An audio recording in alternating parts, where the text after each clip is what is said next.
বন্ধুরা, আজ আপনাদের শোনাবো রবীন্দ্রনাথ ঠাকুরের ছোট গল্প অবলম্বনে হৈমন্তী। কন্যার বাপ সবুর করিতে পারিতেন, কিন্তু বরের বাপ সবুর করিতে চাহিলেন না। তিনি দেখিলেন মেয়েটির বিবাহের বয়স পার হইয়া গেছে, কিন্তু আর কিছুদিন গেলে সেটাকে ভদ্র বা অভদ্র কোনো রকমে চাপা দেবার সময়টাও পার হইয়া যাইবে। মেয়ের বয়স অবৈধ রকমে বাড়িয়া গেছে বটে, কিন্তু পণের টাকার আপেক্ষিক গুরুত্ব এখনও তাহার চেয়ে কিঞ্চিত উপরে আছে। সেই জন্যই তারা। আমি ছিলাম বর, সুতরাং বিবাহ সম্বন্ধে আমার মত যাচাই করা অনাবশ্যক ছিল। আমার কাজ আমি করিয়াছি, FA পাশ করিয়া বৃত্তি পাইয়াছি। তাই প্রজাপতির দুই পক্ষ, কন্যাপক্ষ ও বরপক্ষ, ঘন ঘন বিচলিত হইয়া উঠিল। আমাদের দেশে যে মানুষ একবার বিবাহ করিয়াছে, বিবাহ সম্বন্ধে তাহার মনে আর কোনো উদ্বেগ থাকে না। নরমাংসের স্বাদ পাইলে মানুষের সম্বন্ধে বাঘের যে দশা হয়, স্ত্রীর সম্বন্ধে তাহার ভাবটা সেইরূপ হইয়া ওঠে। অবস্থা যেমনি ও বয়স যতই হোক, স্ত্রীর অভাব ঘটিবা মাত্র তাহা পূরণ করিয়া লইতে তাহার কোনো দ্বিধা থাকে না। যত দ্বিধা ও দুশ্চিন্তা সেই দেখি আমাদের নবীন ছাত্রদের। বিবাহের পৌনপৌনিক প্রস্তাবে তাহাদের পিতৃপক্ষের পাকা চুল কলপের আশীর্বাদে পুনঃ পুনঃ কাঁচা হইয়া ওঠে, আর প্রথম ঘটকালীর আঁচে ইহাদের কাঁচা চুল ভাবনায় এক রাত্রে পাকিবার উপক্রম হয়।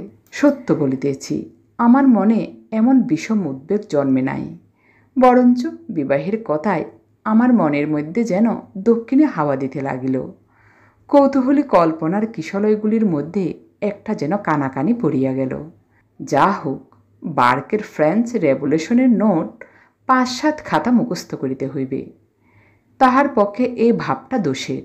আমার এই লেখা যদি টেক্সট বুক কমিটির অনুমোদিত হইবার কোনো আশঙ্কা থাকিত, তবে সাবধান হইতাম।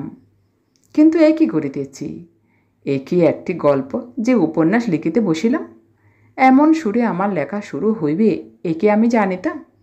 মনে ছিল কয় বৎসরের বেদনার যে মেঘ কালো হইয়া জমিয়া উঠিয়াছে, তাহাকে বৈশাখ সন্ধ্যার ঝোড়ো বৃষ্টির মতো প্রবল বর্ষণে নিঃশেষ করিয়া দেব। কিন্তু না পারিলাম বাংলায় শিশুপাঠ্য বই লিখিতে, কারণ সংস্কৃত মুগ্ধবোধ ব্যাকরণ আমার পড়া নাই। আর না পারিলাম কাব্য রচনা করিতে, কারণ মাতৃভাষা আমার জীবনের মধ্যে এমন পুষ্পিত হইয়া ওঠে নাই যাহাতে নিজের অন্তরকে বাহিরে টানিয়া আনিতে পারি। সেই জন্যেই দেখিতেছি আমার ভিতরকার শ্মশানচারী সন্ন্যাসীটা অট্টহাস্যে আপনাকে আপনি পরিহাস করিতে বসিয়াছে। না করিয়া করিবে কি? তাহার যে অশ্রু শুকাইয়া গেছে। জ্যৈষ্ঠের খর রৌদ্রই তো জ্যৈষ্ঠের অশ্রুশূন্য রোদন। আমার সঙ্গে যাহার বিবাহ হইয়াছিল তাহার সত্য নামটা দিব না, কারণ পৃথিবীর ইতিহাসে তাহার নামটি লইয়া প্রত্নতাত্ত্বিকদের মধ্যে বিবাদের কোনো আশঙ্কা নাই। যে তাম্র শাসনে তাহার নাম খোদাই করা আছে, সেটা আমার হৃদয়পট। কোনো কালে সে পট এবং সে নাম বিলুপ্ত হইবে এমন কথা আমি মনে করিতে পারি না। কিন্তু যে অমৃত লোকে তাহা অক্ষয় হইয়া রহিল, সেখানে ঐতিহাসিকদের আনাগোনা নাই। আমার এ লেখায় তাহার যেমন হোক একটা নাম চাই। আচ্ছা, তাহার নাম দিলাম শিশির, কেননা শিশিরে কান্না হাসি একেবারেই এক হইয়া আছে। আর শিশিরে ভোরবেলাটুকুর কথা সকালবেলায় আসিয়া ফুরাইয়া যায়। শিশির আমার চেয়ে কেবল 2 বছরের ছোট ছিল, অথচ আমার পিতা যে গৌরীদানের পক্ষপাতী ছিলেন না তাহা নহে। তাহার পিতা ছিলেন উগ্রভাবে সমাজবিদ্রোহী। দেশের প্রচলিত ধর্মকর্ম কিছুতে তাহার আস্থা ছিল না। তিনি কষিয়া ইংরাজি পড়িয়াছিলেন। আমার পিতা উগ্রভাবে সমাজের অনুগামী। মানিতে তাহার বাদে এমন জিনিস আমাদের সমাজে সদরে বা অন্দরে, দেউরি বা খিড়কির পথে খুঁজিয়া পাওয়া দায়, কারণ ইনিও কষিয়া ইংরেজি পড়িয়াছিলেন। পিতামহ এবং পিতা উভয়েরই মতামত বিদ্রোহের 2 বিভিন্ন মূর্তি, কোনোটাই সরল স্বাভাবিক নহে। তবুও বড় বয়সের মেয়ের সঙ্গে বাবা যে আমার বিবাহ দিলেন, তাহার কারণ মেয়ের বয়স বড় বলিয়াই পণের অঙ্কটাও বড়। শিশির আমার শ্বশুরের একমাত্র মেয়ে। বাবার বিশ্বাস ছিল কন্যার পিতার সমস্ত টাকা ভাবি জামাতার ভবিষ্যতের গর্ব পূরণ করিয়া তুলিতেছে। আমার শ্বশুরের বিশেষ কোনো একটা মতের বালাই ছিল না। তিনি পশ্চিমের এক পাহাড়ের কোনো রাজার অধীনে বড় কাজ করিতেন। শিশির যখন কোলে, তখন তাহার মার মৃত্যু হয়। মেয়ে বৎসর অন্তে এক এক বছর করিয়া বড় হইতেছে, তাহা আমার শ্বশুরের চোখেই পড়ে নাই। সেখানে তাহার সমাজের লোক এমন কেহই ছিল না যে তাহাকে চোখে আঙ্গুল দিয়ে দেখাইয়া দিবে। শিশিরের বয়স যথাসময়ে 16 হইল, কিন্তু সেটা স্বভাবের 16, সমাজের 16 নহে। কেহ তাহাকে আপন বয়সের জন্য সতর্ক হইতে পরামর্শ দেয় নাই। সেও আপন বয়সটার দিকে ফিরিয়েও তাকাইত না। কলেজে 3য় বৎসরে পা দিয়াছি। আমার বয়স 19। এমন সময় আমার বিবাহ হইল। বয়সটা সমাজের মতে বা সমাজ সংস্কারের মতে উপযুক্ত কিনা তাহা লইয়া তাহারা দুই পক্ষ লড়াই করিয়া রক্তারক্তি করিয়া মরুক, কিন্তু আমি বলিতেছি সে বয়সটা পরীক্ষা পাশ করিবার পক্ষে যত ভালো হোক, বিবাহের সম্বন্ধ আসিবার পক্ষে কিছুমাত্র কম ভালো নয়। বিবাহের অরুণোদয় হইল একখানি ফটোগ্রাফের আবাসে। পড়া মুখস্থ করিতেছিলাম। একজন ঠাট্টার সম্পর্কের আত্মীয়া আমার টেবিলের উপর শিশিরের ছবিখানি ডাকিয়া বলিলেন, এবার সত্যিকার পড়া পড়ো, একেবারে ঘাড়মোড় ভাঙিয়া। কোনো একজন আনাড়ি কারিগরের তোলা ছবি। মা ছিল না, সুতরাং কেহ তাহার চুল টানিয়া বাঁধিয়া খোপায় জড়ি জড়াইয়া সাহা বা মল্লিক কোম্পানির জবরজং জ্যাকেট পরাইয়া বরপক্ষের চোখ ভুলাইবার জন্য জালিয়াতির চেষ্টা করে নাই। ভারী একখানা সাদাসিধা মুখ, সাদাসিধা দুটি চোখ এবং সাদাসিধা একটি শাড়ি, কিন্তু সমস্তটি লইয়া কি যে মহিমা সে আমি বলিতে পারি না। যেমন তেমন একখানি চৌকিতে বসিয়া, পিছনে একখানা ডোরা দাগ কাটা শতরঞ্চ ঝোলানো, পাশে একটা টিপাইয়ের উপরে ফুলদানিতে ফুলের তোড়া, আর গালিচার উপরে শাড়ির বাঁকা পাড়টির নিচে দুখানি খালি পা। পটের ছবিটির উপর আমার মনের সোনার কাঠি লাগিতেই সে আমার জীবনের মধ্যে জাগিয়া উঠিল। সেই কালো দুটি চোখ আমার সমস্ত ভাবনার মাঝখানে কেমন করিয়া চাহিয়া রহিল, আর সেই বাঁকা পাড়ের নিচেকার দুখানি খালি পা আমার হৃদয়কে আপন পদ্মাসন করিয়া লইল। পঞ্জিকার পাতা উল্টাইতে থাকিল। 2-3টা বিবাহের লগ্ন পিছাইয়া যায়। শ্বশুরের ছুটি আর মেলে না। ওদিকে সামনে একটা অকাল 4-5টা মাস জুড়িয়া আমার আয় বড় বয়সের সীমানাটাকে 19 বছর হইতে অনর্থক 20 বছরের দিকে ঠেলিয়া দেবার চক্রান্ত করিতেছে। শ্বশুরের এবং তাহার মনিবের উপর রাগ হইতে লাগিল। যা হোক, অকালের ঠিক পূর্ব লগ্নটাতে আসিয়া বিবাহের দিন ঠেকিল। সেদিনকার সানাইয়ের প্রত্যেক তানটি যে আমার মনে পড়িতেছে। সেদিনকার প্রত্যেক মুহূর্তটি আমি আমার সমস্ত চৈতন্য দিয়ে স্পর্শ করিয়াছি। আমার সেই 19 বছরের বয়সটি আমার জীবনে অক্ষয় হইয়া থাক। বিবাহ সবাই চারিদিকে হট্টগোল। তাহারই মাঝখানে কন্যার কোমল হাতখানি আমার হাতের উপর পড়িল। এমন আশ্চর্য আর কি আছে? আমার মন বারবার করিয়া বলিতে লাগিল, আমি পাইলাম, আমি ইহাকে পাইলাম। কাহাকে পাইলাম? এই যে দুর্লভ, এই যে মানবী, ইহার রহস্যের কি অন্ত আছে? আমার শ্বশুরের নাম গৌরীশঙ্কর। যে হিমালয়ে বাস করিতেন, সেই হিমালয়ে তিনি যেন মিথ্যা। তাহার গাম্ভীর্যের শিকড় দেশে একটি স্থির হাস্য শুভ্র হইয়াছিল, আর তাহার হৃদয়ের ভিতরটিতে স্নেহের যে একটি প্রস্রবণ ছিল, তাহার সন্ধান যাহারা জানিত তাহারা তাহাকে ছাড়িতে চাহিত না। কর্মক্ষেত্রে ফিরিবার পূর্বে আমার শ্বশুর আমাকে ডাকিয়া বলিলেন, বাবা, আমার মেয়েটিকে আমি 17 বছর ধরিয়া জানি, আর তোমাকে এই কটি দিন মাত্র জানিলাম। তবু তোমার হাতেই ও রহিল। যে ধন দিলাম তাহার মূল্য যেন বুঝিতে পারো। ইহার বেশি আশীর্বাদ আর নাই। তাহার বেহাই বেহান সকলেই তাহাকে বারবার করিয়া আশ্বাস দিয়া বলিলেন, বেহাই, মনে কোনো চিন্তা রাখিও না। তোমার মেয়েটি যেমন বাপকে ছাড়িয়া আসিয়াছে, এখানে তেমনি বাপ মা উভয় খেয়ে পাইল। তাহার পরে শ্বশুরমশাই মেয়ের কাছে বিদায় লইবার বেলা হাসিলেন, বলিলেন, বুড়ি, চলিলাম। তোর একখানে মাত্র এই বাপ। আজ হইতে ইহার যদি কিছু খোয়া যায় বা চুরি যায় বা নষ্ট হয়, আমি তাহার জন্য দায়ী নই।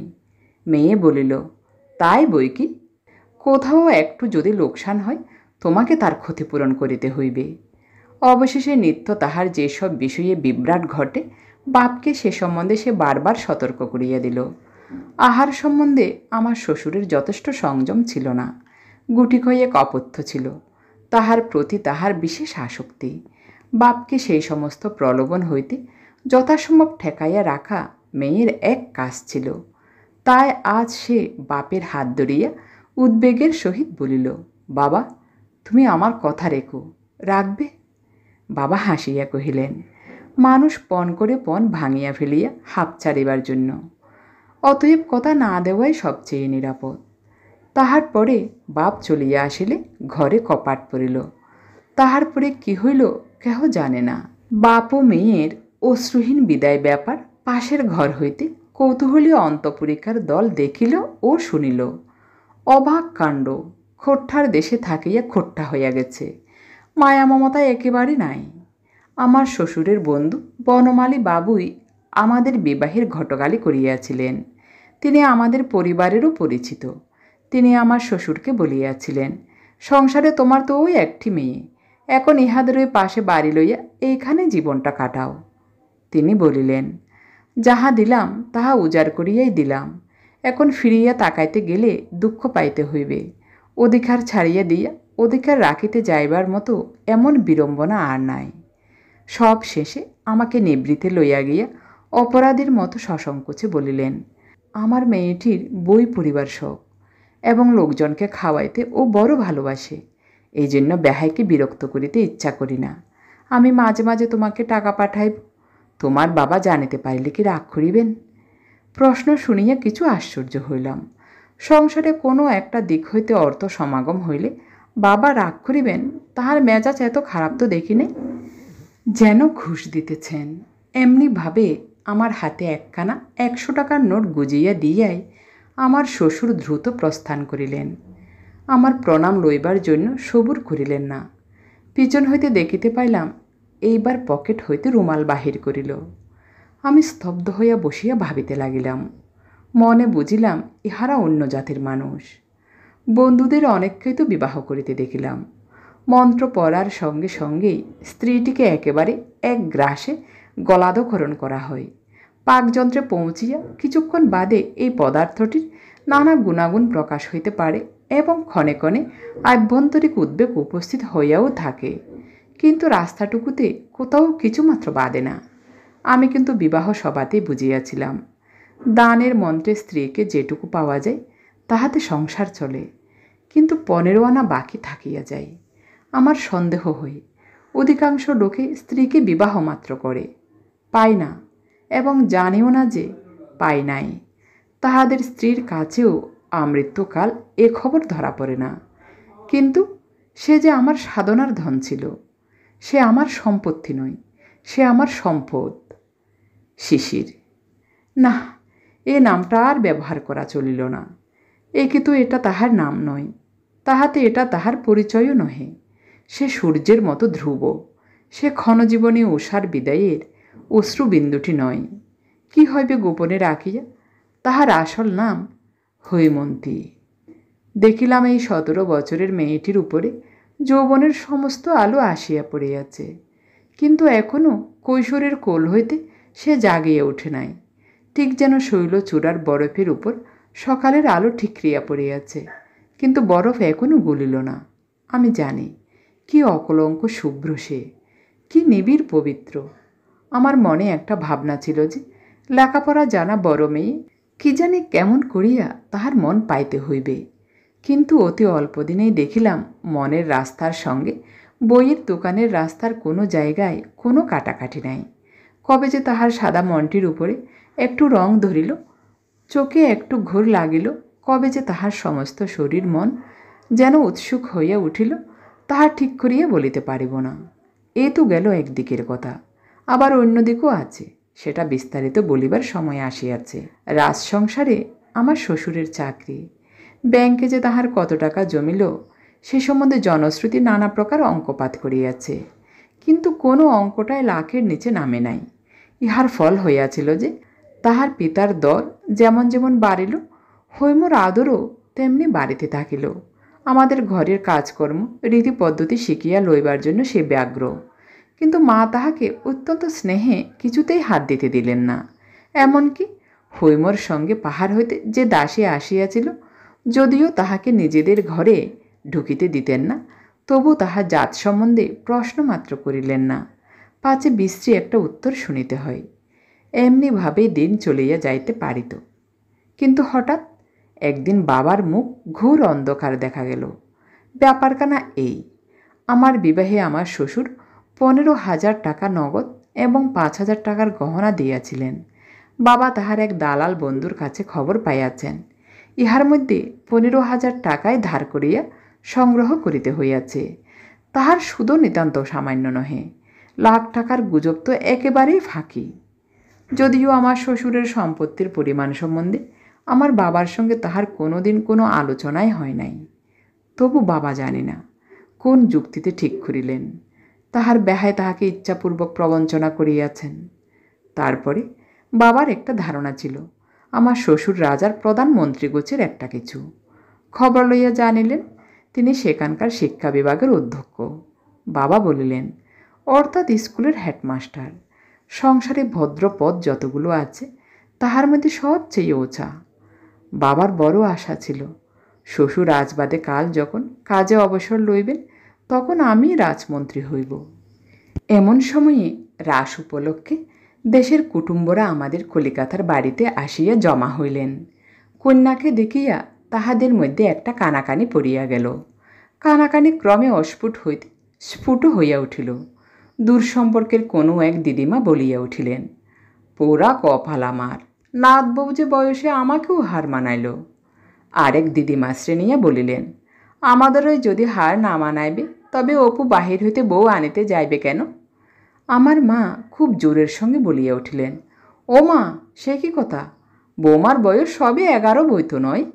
এই আসছে ফাল্গুনে 12ই পা দিবে। খোট্টার দেশে ডাল রুটি খাইয়া মানুষ, তাই অমন বাড়ন্ত হইয়া উঠিয়াছে। দিদিমারা বলিলেন, বাছা, এখনও চোখে এত কম তো দেখি না। কন্যাপক্ষ নিশ্চয়ই তোমাদের কাছে বয়স ভাড়ায় আছে। মা বলিলেন, আমরা যে কুষ্টি দেখিলাম। কথাটা সত্য, কিন্তু কোষ্ঠীতেই প্রমাণ আছে মেয়ের বয়স 17। প্রবীণেরা বলিলেন, কুষ্ঠিতে কি আর ফাঁকি চলে না? এই লইয়া ঘোর তর্ক, এমনকি বিবাদ হইয়া গেল। এমন সময়ে সেইখানে হৈম আসিয়া উপস্থিত। কোনো এক দিদিমা জিজ্ঞাসা করিলেন, নাতবউ, তোমার বয়স কত বলো তো? মা তাহাকে চোখ টিপিয়া ইশারা করিলেন। হৈম তাহার অর্থ বুঝিল না, বলিল, 17। মা ব্যস্ত হইয়া বলিয়া উঠিলেন, তুমি জানো না? হৈম কহিল, আমি জানি, আমার বয়স 17। দিদিমারা পরস্পর গা টেপাটেপি করিলেন। বধূর নির্বুদ্ধিতায় রাগিয়া উঠিয়া মা বলিলেন, তুমি তো সব জানো, তোমার বাবা যে বলিলেন তোমার বয়স 11। হৈম চমকিয়া কহিল, বাবা বলিয়াছেন? কক্ষনো না। মা কহিলেন, অবাক করিল, বেহাই আমার সামনে নিজের মুখে বলিলেন, আর মেয়ে বলে কক্ষনো না। এই বলিয়া আরেকবার চোখ টিপিলেন। এবার হৈম ইশারার মানে বুঝিল। স্বর আরও দৃঢ় করিয়া বলিল, বাবা এমন কথা কখনোই বলিতে পারেন না। মা গলা চড়াইয়া বলিলেন, তুই আমাকে মিথ্যাবাদী বলিতে চাস? হৈম বলিল, আমার বাবা তো কখনোই মিথ্যা বলেন না। ইহার পরে মা যতই গালি দিতে লাগিলেন, কথাটার কালি ততই গড়াইয়া ছড়াইয়া চারিদিকে লেপিয়া গেল। মা রাগ করিয়া বাবার কাছে তাহার বধূর মূরতা এবং ততোধিক একগুঁয়েমির কথা বলিয়া দিলেন। বাবা হৈমকে ডাকিয়া বলিলেন, আই বড় মেয়ের বয়স 17, এটা কি খুব একটা গৌরবের কথা? তাই ঢাক পিটিয়া বেড়াইতে হইবে? আমাদের এখানে এসব চলিবে না বলিয়া রাখিতেছি। হায় রে, তাহার বৌমার প্রতি বাবার সেই মধু মাখা পঞ্চম স্বর আজ একেবারে এমন বাজ খায় খাদে নাবিল কেমন করিয়া? হৈম ব্যতীত হইয়া প্রশ্ন করিল, কেহ যদি বয়স জিজ্ঞাসা করে কি বলিব? বাবা বলিলেন, মিথ্যা বলিবার দরকার নাই, তুমি বলিও, আমি জানি না, আমার শাশুড়ি জানেন। কেমন করিয়া মিথ্যা বলিতে না হয় সেই উপদেশ শুনিয়া হৈম এমনভাবে চুপ করিয়া রহিল যে বাবা বুঝিলেন তাহার সদ উপদেশটা একেবারে বাজে খরচ হইল। হৈমর দুর্গতিতে দুঃখ করিব কি, তাহার কাছে আমার মাথা হেঁট হইয়া গেল। সেদিন দেখিলাম শরৎ প্রভাতের আকাশের মতো তাহার চোখের সেই সরল উদার দৃষ্টি একটা কি সংশয়ে ম্লান হইয়া গেছে। ভীত হরিণীর মতো সে আমার মুখের দিকে চাহিল, ভাবিল আমি ইহাদিকে চিনি না। সেদিন একখানা শৌখিন বাঁধাই করা ইংরেজি কবিতার বই তাহার জন্য কিনিয়া আনিয়াছিলাম। বইখানি সে হাতে করিয়া লইল এবং আস্তে আস্তে কোলের উপর রাখিয়া দিল। একবার খুলিয়া দেখিল না। আমি তাহার হাতখানি তুলিয়া ধরিয়া বলিলাম, হৈম, আমার উপর রাগ করিও না। আমি তোমার সত্যে কখনো আঘাত করিব না। আমি যে তোমার সত্যের বাঁধনে বাঁধা। হৈম কিছু না বলিয়া একটুখানি হাসিল। সে হাসি বিধাতা যাহাকে দিয়াছেন তাহার কোনো কথা বলিবার দরকার নাই। পিতার আর্থিক উন্নতির পর হইতে দেবতার অনুগ্রহকে স্থায়ী করিবার জন্য নতুন উৎসাহে আমাদের বাড়িতে পূজা অর্চনা চলিতেছে। এ পর্যন্ত সে সমস্ত ক্রিয়াকর্মে বাড়ির বধূকে ডাক পড়ে নাই। নূতন বধূর প্রতি একদিন পূজা সাজাইবার আদেশ হইল। সে বলিল, মা বলিয়া দাও কি করিতে হইবে। ইহাতে কাহারও মাথায় আকাশ ভাঙিয়া পড়িবার কথা নয়, কারণ সকলেরই জানা ছিল মাতৃহীন প্রবাসে কন্যা মানুষ। কিন্তু কেবলমাত্র হৈমকে লজ্জিত করাই এই আদেশের হেতু। সকলেই গালে হাত দিয়া বলিল, ও মা, এ কি কাণ্ড! এ কোন নাস্তিকের ঘরের মেয়ে!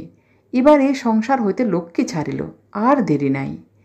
এই উপলক্ষে হৈমর বাপের উদ্দেশ্যে যাহা না বলিবার তাহা বলা হইল।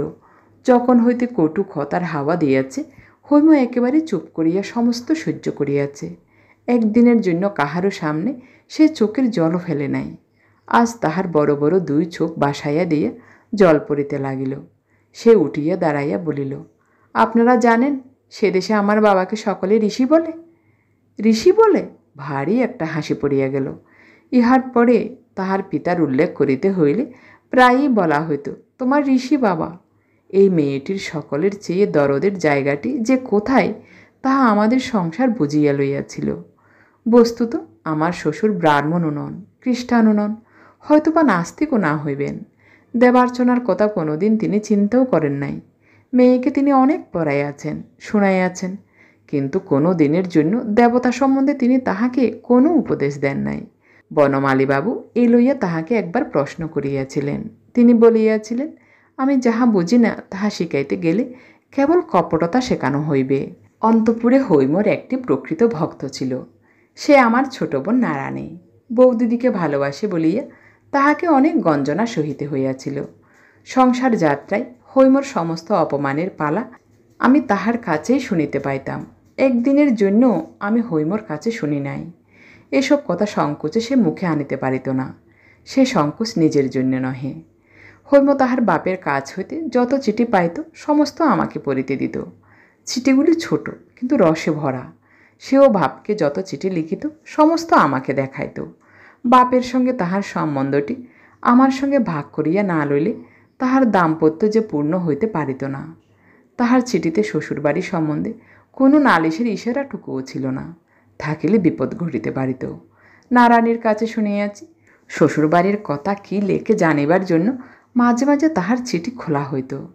চিঠির মধ্যে অপরাধের কোনো প্রমাণ না পাইয়া উপরওয়ালাদের মন যে শান্ত হইয়াছিল তাহা নহে। বোধ করি তাহাতে তাহারা আশাভঙ্গের দুঃখই পাইয়াছিলেন। বিষম বিরক্ত হইয়া তাহারা বলিতে লাগিলেন, এত ঘন ঘন চিঠি বা কিসের জন্য? বাপই যেন সব, আমরা কি কেহ নই? এই লইয়া অনেক অপ্রিয় কথা চলিতে লাগিল। আমি ক্ষুব্ধ হইয়া হৈমকে বলিলাম, তোমার বাবার চিঠি আর কাহাকেও না দিয়ে আমাকেই দিও। কলেজে যাইবার সময় আমি পোস্ট করিয়া দিব। হৈম বিস্মিত হইয়া জিজ্ঞাসা করিল, কেন? আমি লজ্জায় তাহার উত্তর দিলাম না। বাড়িতে এখন সকলে বলিতে আরম্ভ করিল, এবার অপুর মাথা খাওয়া হলো, বিএ ডিগ্রি শিক্ষায় তোলা রহিল, ছেলেরই বা দোষ কি? সে তো বটেই, দোষ সমস্তই হৈমর। তাহার দোষ যে তাহার বয়স 17, তাহার দোষ যে আমি তাহাকে ভালোবাসি, তাহার দোষ যে বিধাতার এই বিধি। তাই আমার হৃদয়ের রন্ধ্রে রন্ধ্রে সমস্ত আকাশ আজ বাঁশি বাজাইতেছে। বিএ ডিগ্রি অকাতর চিত্তে আমি চুলাই দিতে পারিতাম, কিন্তু হৈমর কল্যাণে পণ করিলাম। পাশ করিবই এবং ভালো করিয়াই পাশ করিব। এই পণ রক্ষা করা আমার সে অবস্থায় যে সম্ভবপর বোধ হইয়াছিল তাহার দুইটি কারণ ছিল। এক তো হৈমর ভালোবাসার মধ্যে এমন একটি আকাশের বিস্তার ছিল যে সংকীর্ণ আসক্তির মধ্যে সে মনকে জড়াইয়া রাখিত না। সেই ভালোবাসার চারিদিকে ভারী একটি স্বাস্থ্যকর হাওয়া বহিত। দ্বিতীয়, পরীক্ষার জন্য যে বইগুলি পড়ার প্রয়োজন তাহা হৈমর সঙ্গে একত্রে মিলিয়ে পড়া অসম্ভব ছিল না। পরীক্ষা পাশের উদ্যোগে কোমর বাঁধিয়া লাগিলাম। একদিন রবিবার মধ্যাহ্নে বাহিরের ঘরে বসিয়া মার্টিনোর চরিত্রতত্ত্ব বইখানার বিশেষ বিশেষ লাইনের মধ্য পদগুলা ফাড়িয়া ফেলিয়া নীল পেন্সিলের লাঙল চালাইতেছিলাম। এমন সময় বাহিরের দিকে হঠাৎ আমার চোখ পড়িল। আমার ঘরের সম্মুখে আঙিনার উত্তর দিকে অন্তপুরে উঠিবার একটা সিঁড়ি, তাহার ওই গায়ে গায়ে মাঝে মাঝে গড়াদে দেওয়া এক একটা জানালা। দেখি তাহারই একটি জানলায় হৈম চুপ করিয়া বসিয়া পশ্চিমের দিকে চাহিয়া। সেদিকে মল্লিকদের বাগানে কাঞ্চন গাছ গোলাপি ফুলে আচ্ছন্ন। আমার বুকে ধক করিয়া একটা ধাক্কা দিল। মনের মধ্যে একটা অনবধানতার আবরণ ছিঁড়িয়া পড়িয়া গেল। এই নিঃশব্দ গভীর বেদনার রূপটি আমি এতদিন এমন স্পষ্ট করিয়া দেখি নাই। কিছু না, আমি কেবল তাহার বসিবার ভঙ্গিটুকু দেখিতে পাইতেছিলাম। কোলের উপরে একটি হাতের উপর আর একটি হাত স্থির পড়িয়া আছে, মাথাটি দেয়ালের উপরে হেলানো, খোলা চুল বাম কাঁধের উপর দিয়ে বুকের উপর ঝুলিয়া পড়িয়াছে। আমার বুকের ভিতরটা হু হু করিয়া উঠিল। আমার নিজের জীবনটা এমনি কানায় খানায় ভরিয়াছে যে আমি কোথাও কোনো শূন্যতা লক্ষ্য করিতে পারি নাই। আজ হঠাৎ আমার অত্যন্ত নিকটে অতি বৃহৎ একটা নৈরাশ্যের গহ্বর দেখিতে পাইলাম। কেমন করিয়া কি দিয়া আমি তাহা পূরণ করিব? আমাকে তো কিছুই ছাড়িতে হয় নাই, না আত্মীয়, না অভ্যাস, না কিছু। হৈম যে সমস্ত ফেলিয়া আমার কাছে আসিয়াছে, সেটা কতখানি তাহা আমি ভালো করিয়া ভাবি নাই। আমাদের সংসারে অপমানের কণ্টক শয়নে সে বসিয়া, সে শয়ন আমিও তাহার সঙ্গে ভাগ করিয়া লইয়াছি। সেই দুঃখে হৈমর সঙ্গে আমার যোগ ছিল, তাহাতে আমাদিগকে পৃথক করে নাই।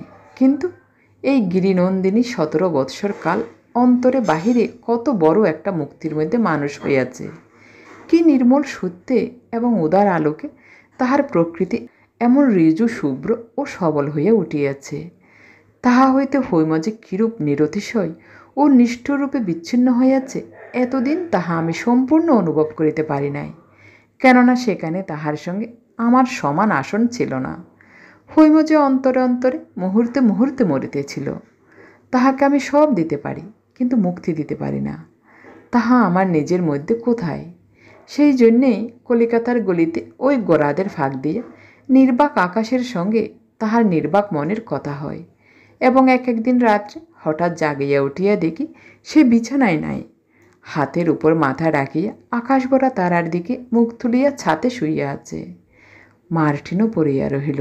ভাবিতে লাগিলাম, কি করি? শিশুকাল হইতে ভাবার কাছে আমার সংকোচের অন্ত ছিল না। কখনো মুখোমুখি তাহার কাছে দরবার করিবার সাহস বা অভ্যাস আমার ছিল না। সেদিন থাকিতে পারিলাম না। লজ্জার মাথা খাইয়া তাহাকে বলিয়া বসিলাম, বউয়ের শরীর ভালো নয়, তাহাকে একবার বাপের কাছে পাঠাইলে হয়। বাবা তো একেবারে হতবুদ্ধি। মনে লেশমাত্র সন্দেহ রহিল না যে হৈমই এরূপ অভূতপূর্ব স্পর্ধায় আমাকে প্রবর্তিত করিয়াছে। তখনই তিনি উঠিয়া অন্তপুরে গিয়া হৈমকে জিজ্ঞাসা করিলেন, বলি বৌমা, তোমার অসুখটা কিসের? হৈম বলিল, অসুখ তো নাই।